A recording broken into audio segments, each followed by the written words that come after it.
Paisa putoktuna coaching tauba ngamjadaba mahairoi kayada lemna coaching phanghanbagidamag mahairoi kayana Chief Minister amadi Minority Department bu apenda phongdorakre ngasi CM Lairik Haiminasi program gi makhada Movits na funding tawduna pangthokpa free remedial coaching program gi makhada TJ Center gi oina mahairoi chani henbada lemna school bags stationery items sing Minority Department gi khuthangda yenthoki Thormaduda mahairoi kayana hojik matamgi mamal tangba coaching sing paisa putoktuna yawba ngamjadrabasu lairaba mahairoi kayana seltingdana lemna coaching program pangthokpana khudong chaba kaya panghalle haina lengak asigi Chief Minister amadi Minority Department da thagatpa amadi apenda phungdonaraki thorom aduda Minority Department ki Joint Director PH Babananda na Chief Guest Linda Ningombam Joint Director Alam Ajan APO Movage Pamina VPTG Long Jump Rose Kennedy Aeronautical Engineering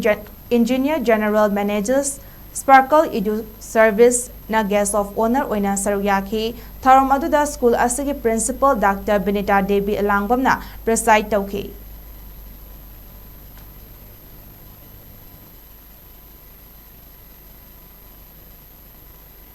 Sigi coaching se tawbi basi akhoi sum yamna so haro yamna sunungai ado matung tabu so akhoi kai na so tawbine hairame makhada na akhoi junior sing bu tawbine hairame sisu yam nungai harawe aduga akhoi 12 ki oina akhoi 12 ki tawbi sisu yam thagachari sumaina